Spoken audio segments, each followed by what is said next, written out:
आपको क्या लगता है क्यों ज़्यादातर लोग अमीर नहीं बन पाते हैं? क्योंकि ये बहुत ज़्यादा हार्डवर्क मांगता है। तो आप सोचेंगे यार हार्डवर्क तो हम बहुत करते हैं बट हम तो अमीर नहीं बन पाए। तो आप सही सोचते हो दोस्तों, सिर्फ हार्डवर्क से कोई करोड़पति नहीं बन सकता है। जरूरी है कि आप हार्डवर्क के साथ financial etiquettes and financial principle follow करें। यही बात डेविड बैश अपनी बुक द ऑटोमेटिक मिलेनियर में बताते हैं कि आपको एक बड़ी वेल्थ बनाने के लिए बड़ी इन्वेस्टमेंट की जरूरत नहीं होती है। आप छोटी इन्वेस्टमेंट से भी एक अच्छा वेल्थ बना सकते हैं और करोड़पति बन सकते हैं। लेकिन इसके लिए जरूरी है कि आप financial discipline and automatic Millionaire system follow करें।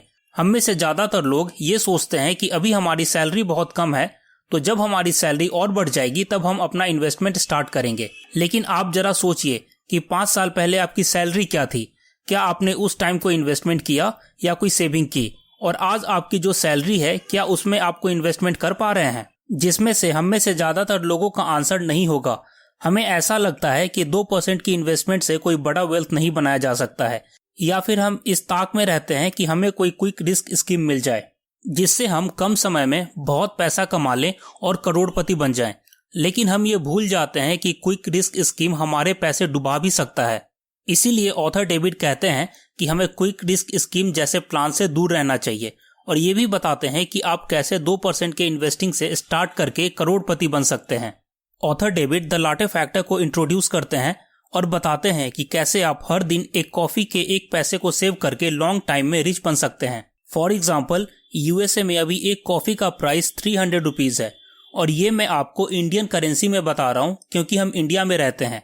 यानी monthly 300 into 30 is equal to 9,000 rupees है, यानी yearly 9,000 into 12 is equal to 1,08,000 rupees है। और अगर आपको rate of interest 10% yearly for 30 years मिलता है तो आपका total amount invested is equal to 32 lakh होता है। टोटल इंटरेस्ट अर्निंग आपका 1.73 करोड़ होता है। टोटल अमाउंट अर्निंग आपका 2.05 करोड़ होता है। इसी इन्वेस्टमेंट और कैलकुलेशन, जिसको लाटे फैक्टर बोलते हैं, के जरिए डेविड बताना चाहते हैं कि कैसे एक एवरेज पर्सन अपनी पर डे की एक कॉफी का पैसा सेव करके भी मिलेनियर बन सकता है। आपको लग रहा होगा कि अरे यार हम तो कॉफी पे इतना खर्च नहीं करते हैं, तो हम कोई पैसे वेस्ट नहीं कर रहे हैं। बट ऐसा नहीं है दोस्तों। लाटे फैक्टर सिर्फ कॉफी के प्राइस पे अप्लाई नहीं होता है, ये हर उस चीज पे अप्लाई होता है जिसमें हम अननेसेसरी खर्च करते हैं, और वो हर इंसान का अलग अलग हो सकता है। फॉर एग्जाम्पल, मैं मान के चलता हूँ कि आपको पिज्जा और बर्गर खाना बहुत पसंद है और आपको लगता है कि महीने के 1,000 रुपीज बचा के क्या हो जाएगा। 1,000 रुपीज में हम करोड़पति तो बनने वाले नहीं हैं। तो ये एग्जाम्पल आपके लिए है। मैं मान के चलता हूँ कि आप महीने में 2 बार पिज्जा, बर्गर या बाहर का कुछ ऑर्डर करके खाते हैं, यानी 500 into 2 is equal to 1,000 rupees. Yearly आपके जाते हैं 1,000 into 12 is equal to 12,000 rupees, और 5 ईयर्स में जाते हैं 12,000 into 5 is equal to 60,000 rupees. अगर आप इसका rate of interest 10% yearly for 30 years, यानी यही अमाउंट अगर आप 30 साल तक इन्वेस्ट करते हैं तो आपकी टोटल इन्वेस्टमेंट होती है 3,60,000। टोटल इंटरेस्ट अर्निंग 19 लाख होगी और आपकी टोटल फ्यूचर वैल्यू होगी 22 लाख रुपीज। तो आप देख सकते हैं कि आपको 1,000 रुपीज का मंथली पिज्जा और बर्गर भी आपके एक्चुअल फ्यूचर के 22 लाख को कॉस्ट कर रहा है। ऑथर डेविड ने भी ऐसे काफी केस स्टडीज अपने बुक में बताए हैं जिसमें उन्होंने अर्ली इन्वेस्टमेंट की वैल्यू और ऑटोमेशन इन्वेस्टमेंट को इम्पोर्टेंट फैक्टर बताया है। जैसे कि एक बार जिम एंड सूजन, जो कि एक अमेरिकन कपल होते हैं और फाइनेंशियल एडवाइस के लिए डेविड के पास आते हैं, तो उनका इन्वेस्टमेंट और वेल्थ देख के डेविड खुद शॉक हो जाते हैं, क्योंकि जिम एंड सूजन की कंबाइंड मंथली इनकम $30,000 होती है, जो कि एक एवरेज अमेरिकन कपल की तुलना में काफी कम होती है। लेकिन उनकी net worth more than $2 million होती है। तो ऑथर डेविड ये उनसे पूछने को मजबूर हो जाते हैं कि उन्होंने ऐसा क्या किया है कि जिससे इतनी कम सैलरी में और इतने कम टाइम फ्रेम में वो मोर देन $2 मिलियन का नेट वर्थ बना पाए। तो जिम एंड सूजन ने बताया कि उन्होंने अपने लाइफ के फर्स्ट मंथ के सैलरी से ही एक छोटा अमाउंट सेव करना स्टार्ट कर दिया था। उन्होंने कभी लोन नहीं लिया, कभी क्विक रिस्क स्कीम नहीं लिया,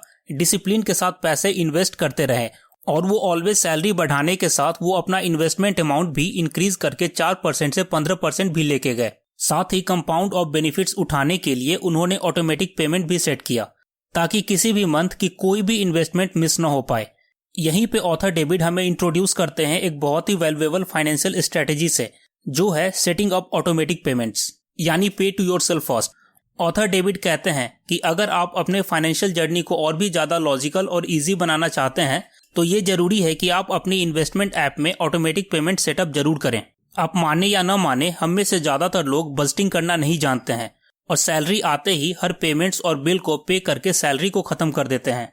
आपने ध्यान दिया होगा कि मोस्टली प्राइवेट और गवर्नमेंट कंपनीज आपको महीने के स्टार्टिंग में ही बिल पे करने की सलाह देती है, बिकॉज उनको भी पता है कि most of the people budgeting नहीं करते हैं और फाइनेंस के डिसिप्लिन को फॉलो नहीं करते हैं। इसीलिए अपना इन्वेस्टमेंट डिसिप्लिन बनाए रखने के लिए और स्ट्रेस को मिनिमाइज करने के लिए ये जरूरी है कि आप ऑटोमेटिक पेमेंट सेटअप करें। नो मैटर आपने किस फंड में इन्वेस्ट किया है, चाहे वो SIP हो, स्टॉक हो, बॉन्ड हो, इंश्योरेंस हो, म्यूचुअल फंड हो, आपकी मंथली पेमेंट ऑटोमेटिकली डिडक्ट हो जाए। एक फायदा और जो आपको ऑटोमेटिक इन्वेस्टमेंट से मिलता है वो है बेनिफिट्स ऑफ कंपाउंडिंग। यानी एक पर्सन जो डिसिप्लिन इन्वेस्टिंग करता है और अपनी मंथली इन्वेस्टमेंट को मिस नहीं करता है, उसके लिए कंपाउंड इंटरेस्ट एक लाइफ चेंजिंग हो सकता है। फॉर एग्जाम्पल, 3 दोस्त जो 12,000 रुपीज पर ईयर सेव करते हैं और उनको 10% एनुअल रिटर्न उस पर मिलता है, जिसमें विपुल जो 20 साल की एज से 12,000 की ईयरली इन्वेस्टिंग स्टार्ट करता है और 25 साल तक की एज तक इन्वेस्टिंग करता है, यानी टोटल 60,000 ही इन्वेस्ट करता है। वहीं रोहित 25 साल की एज से 12,000 की ईयरली इन्वेस्टिंग स्टार्ट करता है और वो ये 32 साल की एज तक करता है, यानी वो टोटल 84,000 की इन्वेस्टमेंट करता है। वही विनय 35 की एज से 12,000 ईयरली की इन्वेस्टमेंट स्टार्ट करता है और 65 साल की एज तक इन्वेस्टमेंट करता है। तो आपको क्या लगता है कि जब 65 की एज में ये तीनों दोस्त अपना इन्वेस्टिंग निकालेंगे तो किसको सबसे ज्यादा प्रॉफिट होना चाहिए? तो चलिए देखते हैं। विनय का टोटल अमाउंट होता है 2,73 लाख, रोहित का टोटल अमाउंट होता है अप्रॉक्स 2,92 लाख और विपुल का टोटल अमाउंट होता है अप्रॉक्स 3,02 लाख। अब आप सोच रहे होंगे कि ये कैसे हुआ?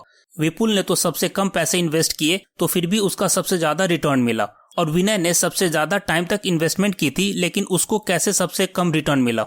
तो दोस्तों, यही आता है मैजिक ऑफ कंपाउंड इंटरेस्ट, क्योंकि विपुल ने बहुत यंग एज में इन्वेस्टमेंट की और उस इन्वेस्टमेंट को काफी लॉन्ग टाइम तक कंपाउंड होने को दिया, इसीलिए उसका रिटर्न ज्यादा बना। जबकि विनय ने ज्यादा इन्वेस्ट किया लेकिन उसके इन्वेस्टमेंट को लॉन्ग टाइम तक कंपाउंड होने का मौका नहीं मिल पाया, इसीलिए उसका रिटर्न कम बना। दोस्तों, कंपाउंड ऑफ इंटरेस्ट को लेके मैं जल्दी ही एक डिटेल वीडियो भी लाने वाला हूं, जिसमें मैं आपको और बेहतर तरीके से कंपाउंड्स के बेनिफिट को बताऊंगा। इसीलिए चैनल को सब्सक्राइब जरूर कर लीजिएगा ताकि आपसे वो वीडियो मिस ना हो जाए। तो दोस्तों, आप समझ गए होंगे कि ऑटोमेटिक पेमेंट सेटअप से न सिर्फ हमारा इन्वेस्टिंग रेगुलर रहता है बल्कि हमें कंपाउंड ऑफ इंटरेस्ट का भी फायदा मिलता है। हम में से बहुत से लोग हैं जो मैनुअल पेमेंट करने में बिलीव करते हैं, लेकिन यकीन मानिए दोस्तों, 1 या 2 साल के बाद आपको ये मैनुअल पेमेंट काफी भारी लगने लगेगी। और ये देखा भी गया है कि लॉन्ग टर्म इन्वेस्टमेंट में सिर्फ 2% लोग ही ऐसे होते हैं जो मैनुअल पेमेंट फॉलो कर पाते हैं, और जो बाकी के लोग मैनुअल पेमेंट लॉन्ग टाइम के लिए फॉलो नहीं कर पाते हैं वो अपने फाइनेंशियल इन्वेस्टमेंट में फेल हो जाते हैं। इसीलिए ऑथर डेविड कहते हैं कि मेक इट ऑटोमेटिक और रेगुलर पेमेंट करके अपने स्मॉल इन्वेस्टमेंट से भी करोड़ों का वेल्थ बनाएं। तो दोस्तों, आज के लिए इतना ही।